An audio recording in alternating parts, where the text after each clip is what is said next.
A motion by Helmut. Welcome to Minutes by Minutes. I'm Elgin Nichols. And I'm Dave Kenny. And we're here to talk about what goes on in the village, the township, you know, those government entities, those people that make regulations, laws, and ordinances that affect you out there. You bet, Elgin. And whether you live in the village of Oxford, the village of Leonard, Addison Township, or Oxford Township, these are the people that you went and elected, and the commissions and the committees that make decisions that would have directly affected you had you been to that meeting. It will affect you anyhow, whether you were there or not. More than likely, it probably will, more than likely. And the other thing, though, that we do here is to not only present what went on in these meetings, one of us provides a little bit of rumor. Right. Oh. That guy. So just, what you have to do is kind of watch the show and kind of decipher, you know, what's, I won't say real, but what's legitimate. No, I won't say legitimate. You have many grains of salt next to you. We could, yes. And speaking of those grains, we had a couple of meetings last week that we'll discuss today. All right. And one of them is the Oxford Village Council meeting on November 28th. And the day before that was October, I want to go back to October. You can't. It's almost Christmas. You're in the Wayback Machine. I have a Wayback Machine. Bring me forward. Da-da, there we go. Oxford Area Communications Commission meeting was held on November 27th. We're going to have quite a discussion about both of these, shall we? Oh, yeah. Oh, yeah. Okay. Well, the members that serve on the Oxford Village Council is Sue Bassardet. She's the chairperson. Eric Dolan serves as vice chair. Maureen Helmuth is on that board, as well as Dave Bailey and, of course, the newest member, Joe Frost. And by the way, Joe Frost wasn't there, but guess why? Why? His wife and he had a little baby girl. Yeah. Well, you got to set your priorities, and Well, that's a game stopper. I think his wife said, you're going to have to stay here tonight. Something along that line. He has two other children, too, so this is their third one. I Wow. think. Well, Little congratulations. Girl. Beautiful little girl. Congratulations. Evan Teach, who is the acting village manager, was present. And, of course, Drew Benson, who is the intern. Young fella that's doing a pretty good job in there as well. And, of course, Bob Davis, who is the acting attorney for the village, was present on the board. Acting? Yeah, I don't know if he was an actor, but he was one of the participants, I think. I think he's on retainer. He's on retainer, yeah. But when the retainer runs out, then, you know, it is what it is. Then you Right. find another retainer. Another retainer. Or you reenact the one you have. You could do that, I Yeah. think. Yeah, I think so. Okay, so they did the pledge preliminaries. The agenda was approved. Presentations, there was a presentation given by Drew Benson. And what he wanted to talk about was the CDBG program. You know what that is? Community Development Block Grant. Very good. And so there are funds that are allocated. Hey, you almost knocked that little yellow stack of notes you have over He there. gives me this oral exam every single time. Right. He usually passes it, usually. But anyway, he wanted to discuss the program, what's available, you know, from the county. And what he discovered in his investigating process is that they can use part of the money for ordinance code enforcement, which I don't believe has ever been used for that purpose before. No. But according to the county, other villages and, you know, cities use that money, part of it at least, you know, for that purpose. It's been pretty much exclusively used for actual business improvements, hasn't it? Well, that and for, you know, individual property owners that need repair, I see. that yeah. kind of thing. Also, charitable organizations. Well, folks, there's another slice in the pie. It is, yeah. So anyway, they're going to split it up a bit. And the amount of money that they have available, though, is like $10,338 roughly allocated from the county. And so the way they want to appropriate this, at least the suggestion was, allocation of $7,664.50 would be, let me see, allocated for the full amount, 30%. Let me get lost here. I'll be back. He's wandering. Yeah, I'm wondering, yeah. Charity and emergency purposes, they're allocating $3,100 for that out of the fund of $10,338. And let me see, recommended funding for 2018. The total budget, by the way, in their budget, for this type of thing is appropriate at 15,000 roughly. Okay. So they have monies in there as well. That is funded by the CDBG? No, No. that is not. Okay. But there's monies in there Okay. roughly to take care of, charitable organizations, that kind of thing. Sure. So this is just a, what do you say, honey at the bottom of the flower for the bees? That's what it is. I got lost in the metaphor. Well, I can hear it buzzing anyway. So they thought that was a pretty good idea. So it was approved as far as recommendation to go forward with this. And so next was a public hearing. And the public hearing for the CDBG, again, okay, public speaker or individual that spoke was Laureen Baldwin. And she is the president of FISH, which is a great organization Right. in this area. And they're also associated with Love Inc. Yeah, they are, yeah. I think that's what they are, right? Okay. Anyway, she pointed out at the podium that the organization was founded in 1972, so it's been out there for a while. And you're probably wondering how they gained their funding, not only through the township, through villages, through donations from individuals, businesses, And the kindness of strangers. and, well, yeah, street people. Yep. People wandering up and down the street with their little tin cans. Give me No, that. I don't think so, but No, that's not the way it works. Anyhow, there are bigger companies that also provide support. they do for a fish. wonderful job out there. They do. Myers is, for example, Myers provides meats. Yeah, I think they their they do some kind of They have a little a, grocery store like. a shared portion of what you buy or something. I'm not sure how that works. Well, but actually, we'll they have have to a, define that one of these days. we could do that. Take a note. Taken. Taken, okay. But they have like a grocery store that people can come in. I think a single individual, under certain circumstances, can receive about 60 pounds of food. Yeah. There's a qualification process, of course, but that's just for, keep everything on the up and up. Well, what she wanted to point out is actually FISH in 2017 has appropriated 183,000 pounds of food. Wow. 183,000 pounds, that's a lot. That feeds a lot of people. Yeah, it does. So they do a fantastic job. Other companies that are assisting with support of FISH is Cook Dairy, Hidden Harvest, and Gleaner Insurance Company.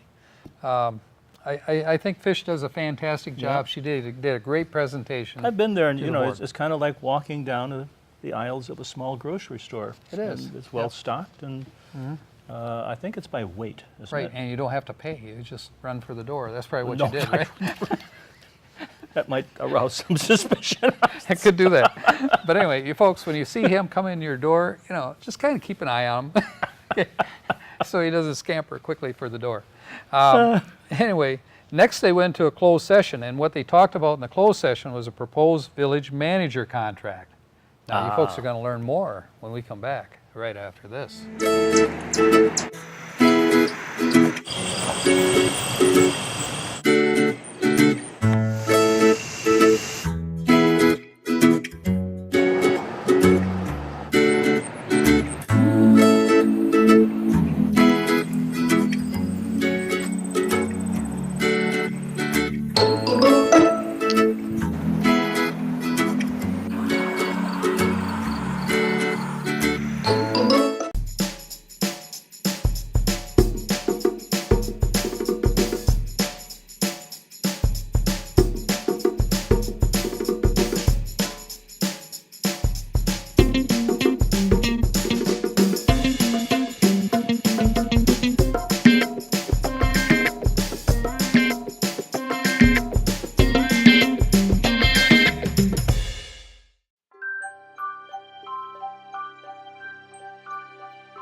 Kids!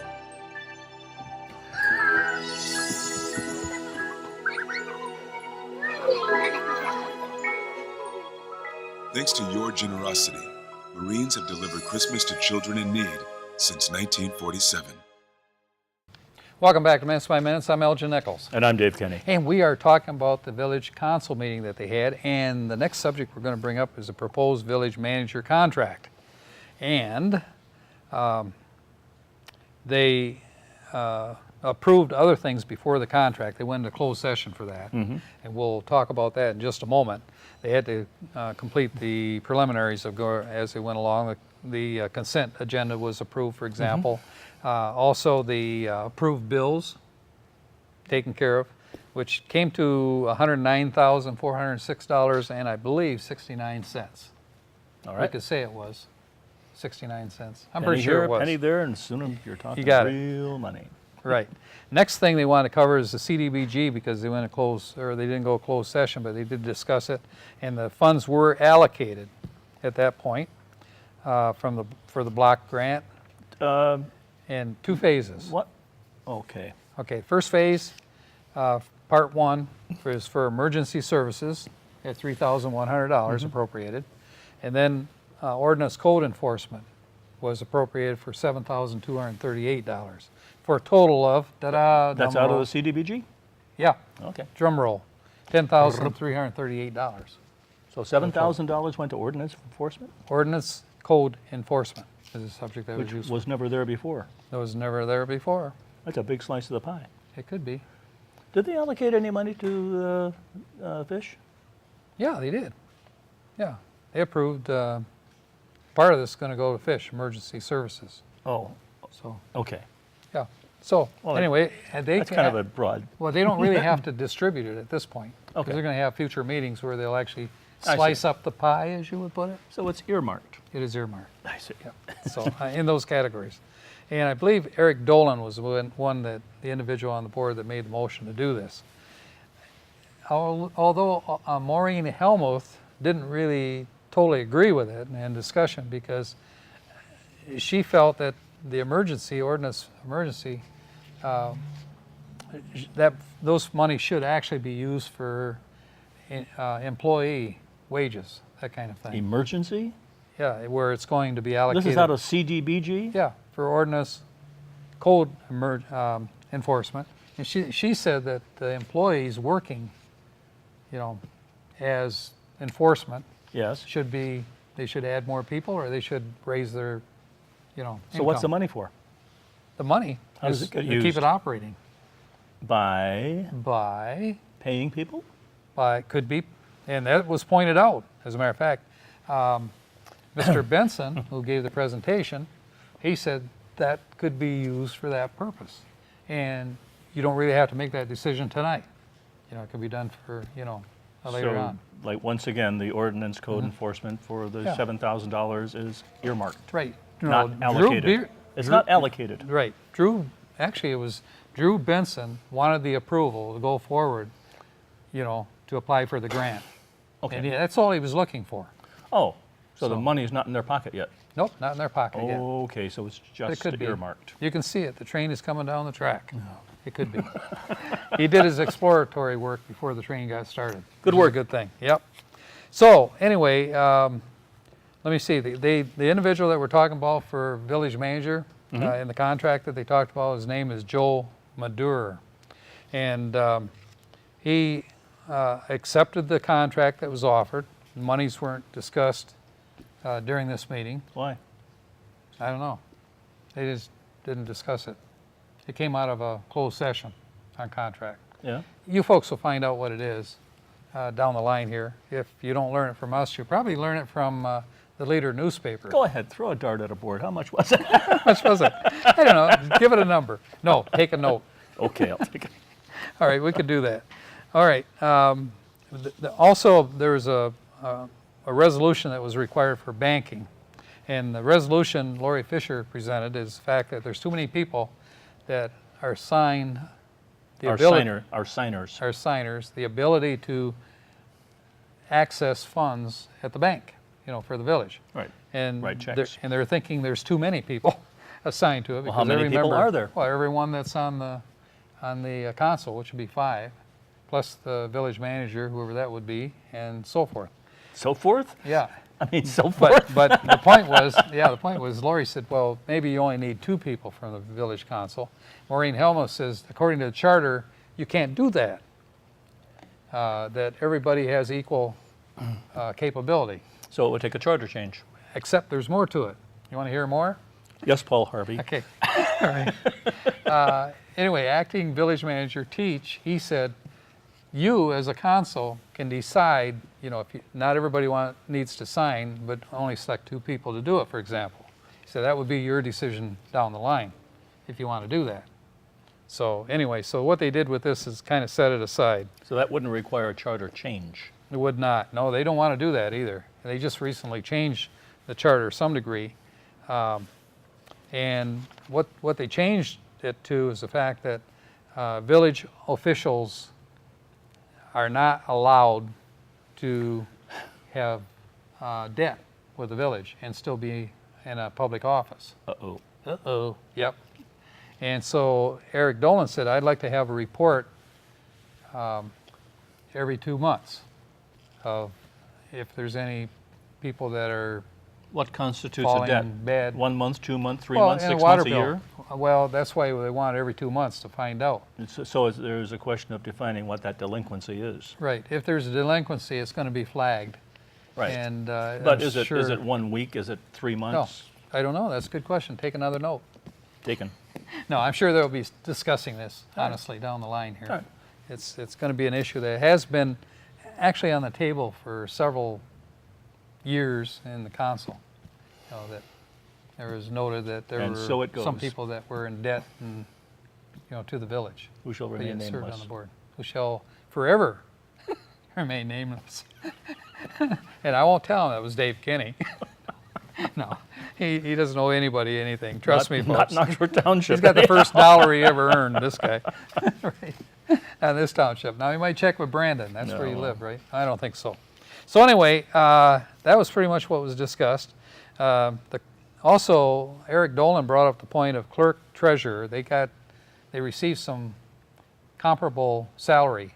Have they defined that as a combination job? Well, that is what they are looking at this point. No. But they're looking at a temporary person to fill that position.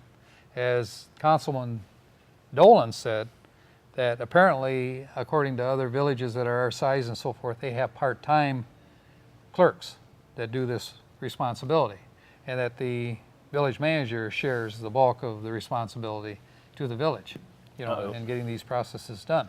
So, Does the new village manager know that was part of his job description? well, if he didn't, he does now, He's because in he there. was there. He and his wife That were gate there. is closed. Yeah, no. So anyway, it looks like he accepted it anyway, down the line, so. Not knowing, perhaps. Not knowing, perhaps. So that's pretty much what was discussed at the village council meeting. We hear anything down the line, you folks will be one of the first to find out, we hope. Until then, we'll be back with more right after this.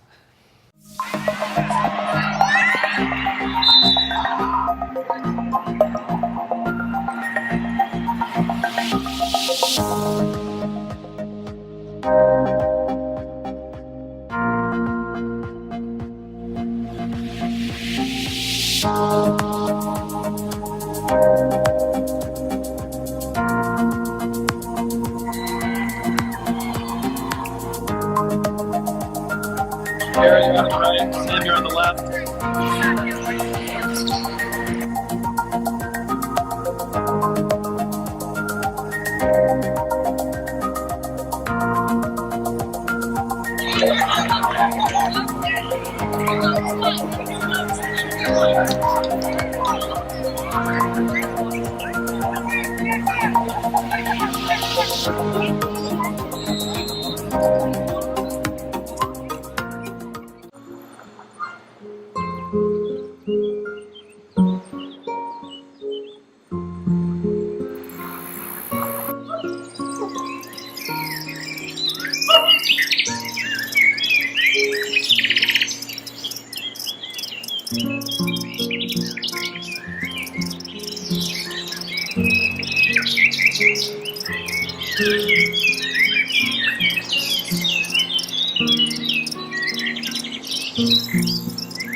Welcome back to Minutes by Minutes. I'm Elgin Nichols. And I'm Dave Kenny. And we have just finished talking about the village council meeting that they had.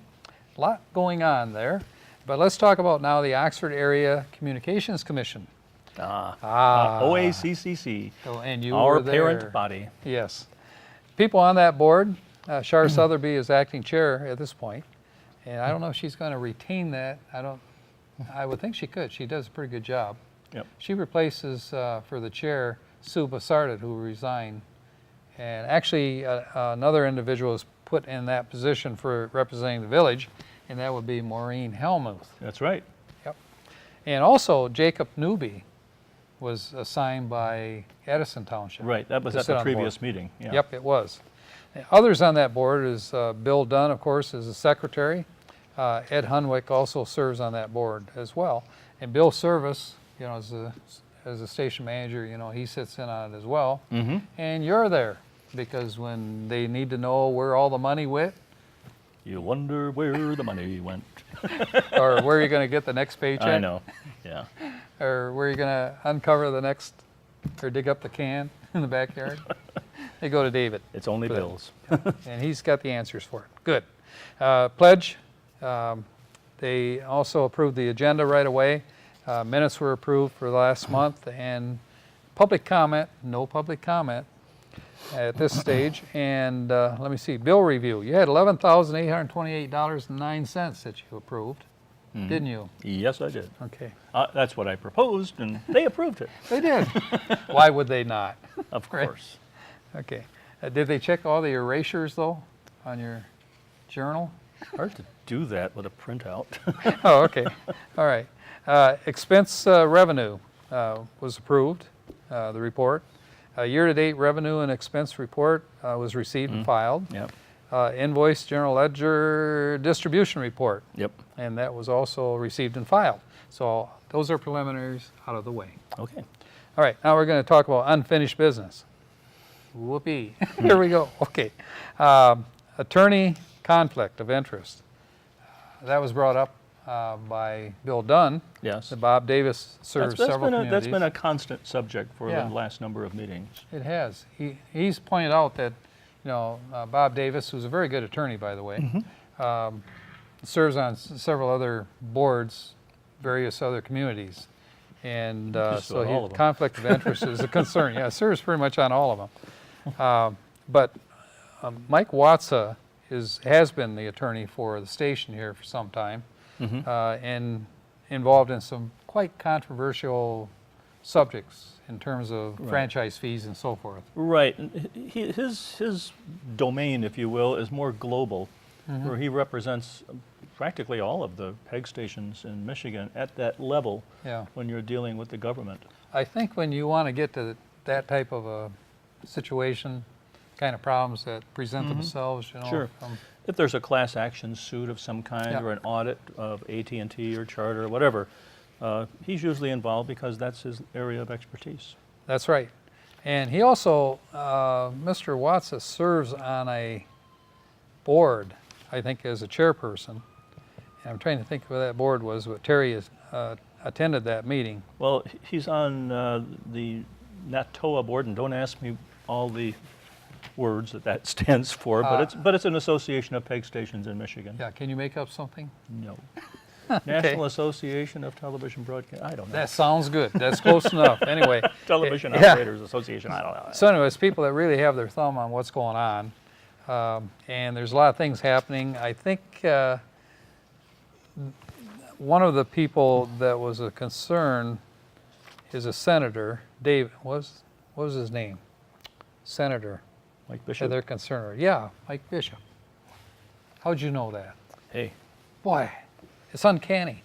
Okay, you got it. there were 10 straws. I pulled the right one. Yeah, but he has a tendency to agree with the communications businesses that they can put these wireless repeaters or transmitters on poles, and like on a light pole, and they're about the size of a refrigerator roughly, and they Yeah. can put them roughly about 20 feet apart.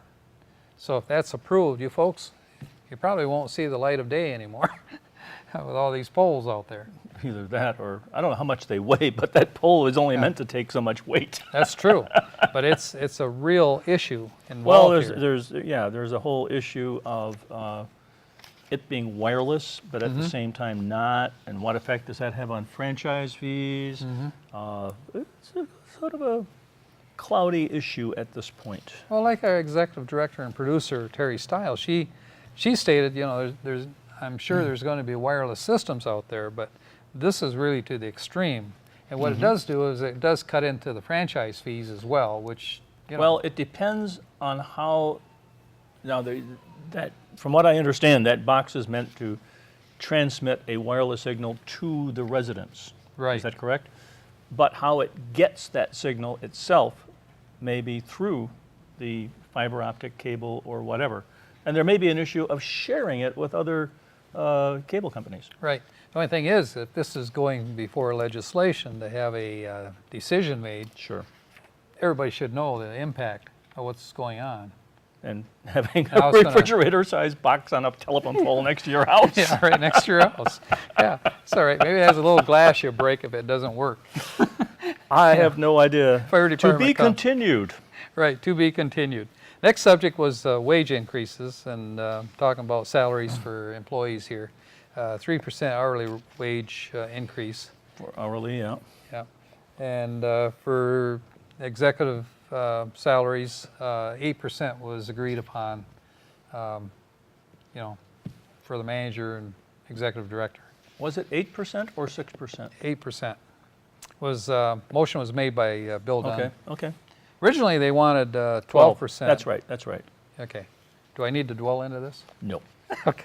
Because your salary is next. I need to talk to you. I don't have a salary, I just have the crumbs that are left. Yeah, it's what it is, you know, a little bird out there chewing up the crumbs. Anyway, it's fine.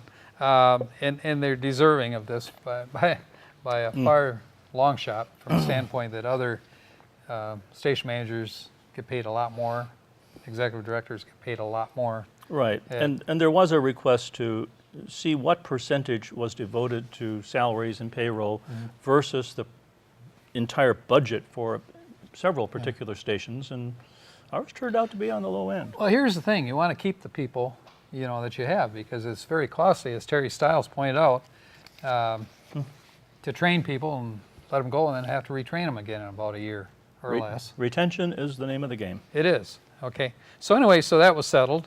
Let me see. They asked what the yearly budget was, and it was $253,654 for salary.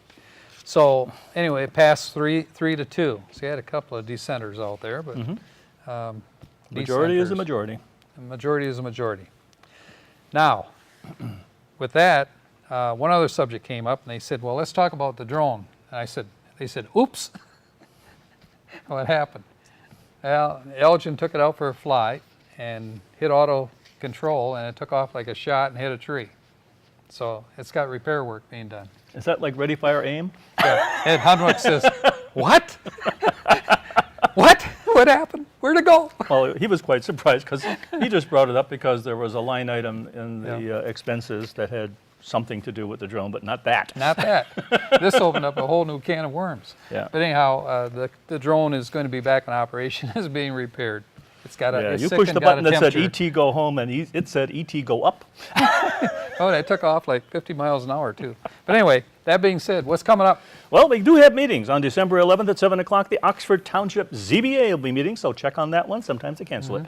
And at 7 o'clock that same day, the Village of Leonard Council will be meeting. And on December 12th at 6 o'clock, the Addison Township Planning Commission. And at 6:30, the Village of Oxford Council. And another 6:30 as the Oxford Board of Education will be meeting over at Oxford High School. And on December 13th, at 7 o'clock, the Oxford Township Board of Trustees will be meeting. On December 14th at 7 o'clock, the Oxford Township Planning Commission. And at 6 o'clock, the Addison Township Zoning Board of Appeals. And once again, check it because sometimes they cancel the meeting. Well, you got it all in. Yes, I did. I could see that yellow light blinking, and I had to talk fast. I'm Elgin Nichols. And I'm Dave Kenny. Catch you next time right here on Minutes by Minute. All right.